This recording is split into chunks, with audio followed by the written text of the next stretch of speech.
ओम श्री परमात्मने नमः। अथ षोडश अध्याय।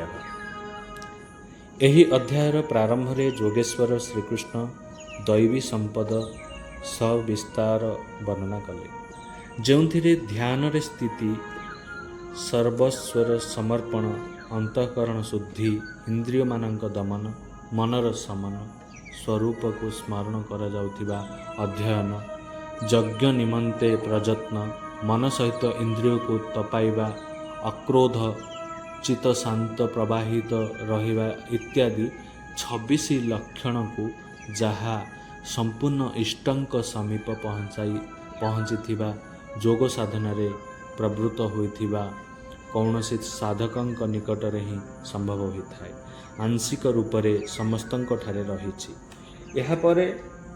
ଏହାପରେ ସେ ଆସୁରୀ ସମ୍ପଦର ପ୍ରଧାନ 4-6 ବିକାରର ନାମ ନେଲେ, ଯେପରି ଅଭିମାନ, ଦମ୍ଭ ଓ କଠୋରତା, ଅଜ୍ଞାନ ଇତ୍ୟାଦି, ଏବଂ ଶେଷରେ ନିର୍ଣ୍ଣୟ ଦେଲେ, ହେ ଅର୍ଜୁନ, ଦୈବୀ ସମ୍ପଦ ବିମୋକ୍ଷାୟ ଅର୍ଥାତ୍ ପୂର୍ଣ୍ଣ ନିବୃତ୍ତି ନିମନ୍ତେ ହୋଇଥାଏ, ପରମ ପଦର ପ୍ରାପ୍ତି ନିମନ୍ତେ ହୋଇଥାଏ ଏବଂ ଆସୁରୀ ସମ୍ପଦ ବନ୍ଧନ ଓ ଅଧୋଗତି ନିମନ୍ତେ ହୋଇଥାଏ।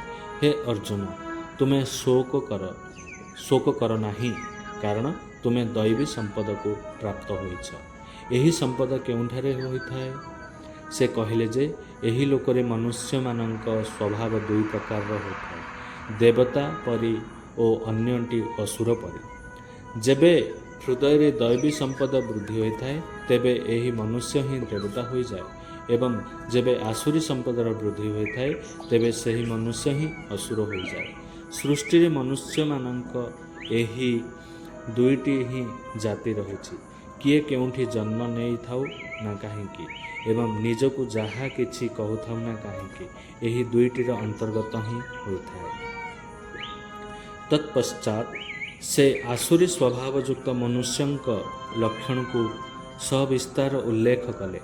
ଆସୁରୀ ସମ୍ପଦକୁ ପ୍ରାପ୍ତ ହୋଇଥିବା ପୁରୁଷ କର୍ତ୍ତବ୍ୟ କର୍ମରେ ପ୍ରବୃତ୍ତ ହେବା ଜାଣିନଥାଏ ଏବଂ ଅକର୍ତ୍ତବ୍ୟ କାର୍ଯ୍ୟରେ ନିବୃତ୍ତ ହେବା ମଧ୍ୟ ଜାଣିନଥାଏ। ସେ ଯେତେବେଳେ କର୍ମରେ ହିଁ ପ୍ରବୃତ୍ତ ହୋଇନାହିଁ,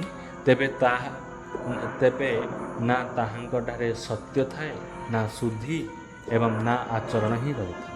ତାହାଙ୍କ ବିଚାରରେ ଏହି ଜଗତ ଆଶ୍ରୟ ରହିତ, ଈଶ୍ୱରଙ୍କ ବିନା ସ୍ୱତଃ ସ୍ତ୍ରୀ ପୁରୁଷଙ୍କ ସଂଯୋଗରୁ ହିଁ ଉତ୍ପନ୍ନ ହୋଇଛି। ଅତଃ ଏହି ସଂସାର କେବଳ ଭୋଗ ଭୋଗିବା ପାଇଁ ହିଁ ହୋଇଛି। ଏହାର ଆଗକୁ ଆଉ କ'ଣ ବା ରହିଛି? ଏହି ବିଚାର କୃଷ୍ଣଙ୍କ କାଳରେ ମଧ୍ୟ ଥିଲା ଏବଂ ସଦୈବ ରହିଥାଏ। କେବଳ ଚାର୍ବାକ କହିଥିଲା ପରି ନୁହେଁ। ଯେଉଁ ପର୍ଯ୍ୟନ୍ତ ଜନମାନସରେ ଦୈବୀ ଆସୁରୀ ସମ୍ପଦ ହ୍ରାସ ବୃଦ୍ଧି ରହିଛି, ସେ ପର୍ଯ୍ୟନ୍ତ ଏହା ରହିଥିବ। ଶ୍ରୀକୃଷ୍ଣ କହୁଛନ୍ତି ଯେ, ସେହି ମନ୍ଦ ବୁଦ୍ଧି କ୍ରୂର କର୍ମୀ ପୁରୁଷ ସମସ୍ତଙ୍କ ଅହିତ କରିବା ପାଇଁ ହିଁ ଜଗତରେ ଉତ୍ପନ୍ନ ହୋଇଥାନ୍ତି। ସେହି କ୍ରୂର କର୍ମୀ ପୁରୁଷ କହିଥାନ୍ତି, ମୋ ଦ୍ୱାରା ଏହି ଶତ୍ରୁ ମରିଗଲା, ବର୍ତ୍ତମାନ ତାକୁ ମାରିବି। ହେ ଅର୍ଜୁନ, ଏହିପରି କାମ କ୍ରୋଧ ଦ୍ୱାରା ଆଶ୍ରିତ ସେହି ପୁରୁଷ ଶତ୍ରୁମାନଙ୍କୁ ମାରିନଥାନ୍ତି, ବରଂ ନିଜ ଏବଂ ଅନ୍ୟମାନଙ୍କ ଶରୀରରେ ହିଁ ସ୍ଥିତ ମୋତେ ଅନ୍ତର୍ଯ୍ୟାମୀ ପୁରୁଷଙ୍କୁ ଦ୍ୱେଷ କରିଥାଏ। ତେବେ କ'ଣ ଅର୍ଜୁନ ପ୍ରତିଜ୍ଞା କରି ଜୟଦ୍ରଥ ଆଦିକୁ ମାରିଲେ? ଯଦି ମାରିଥାନ୍ତେ, ତେବେ ଆସୁରୀ ସମ୍ପଦ ଯୁକ୍ତ ହୋଇଥାନ୍ତେ, ସେହି ପରମାତ୍ମାଙ୍କୁ ଦ୍ୱେଷ କରିବା ବ୍ୟକ୍ତି ହୋଇଥାନ୍ତେ।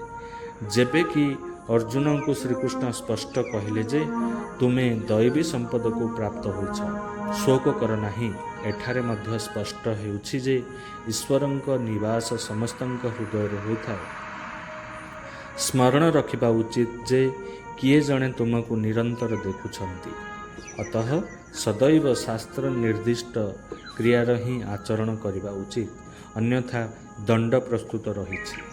ଯୋଗେଶ୍ୱର ଶ୍ରୀକୃଷ୍ଣ ପୁନଃ କହିଲେ ଯେ, ଆସୁରୀ ସ୍ୱଭାବଯୁକ୍ତ କ୍ରୂର ମନୁଷ୍ୟକୁ ବାରମ୍ବାର ନରକକୁ ପଠାଇଥାଏ।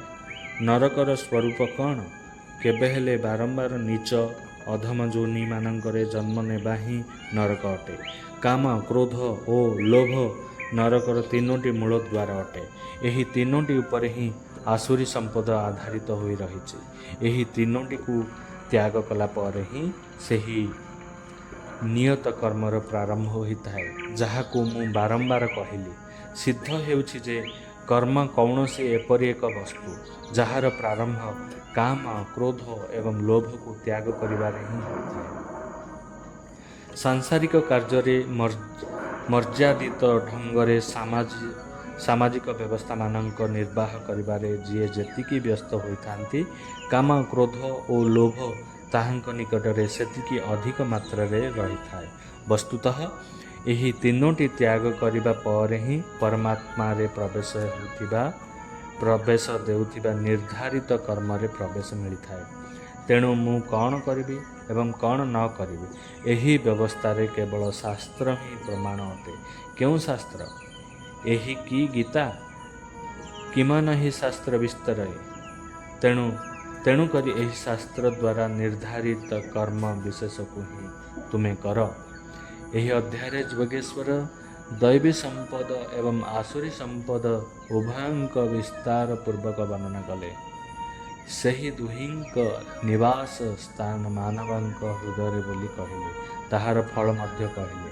ଅତଃ ଏହି ପ୍ରକାରେ ଶ୍ରୀମଦ୍ ଭଗବତ ଗୀତା ରୂପୀ ଉପନିଷଦ ଏବଂ ବ୍ରହ୍ମ ବିଦ୍ୟା ତଥା ଯୋଗ ଶାସ୍ତ୍ର ବିଷୟକ ଶ୍ରୀକୃଷ୍ଣ ଏବଂ ଅର୍ଜୁନଙ୍କ ସମ୍ବାଦରେ ଦୈବାସୁର ସମ୍ପଦ ବିଭାଗ ଯୋଗ ନାମକ 16 ଅଧ୍ୟାୟ ସମ୍ପୂର୍ଣ୍ଣ ହେଲା। ଓମ୍ ଶ୍ରୀ ପରମାତ୍ମନେ ନମଃ।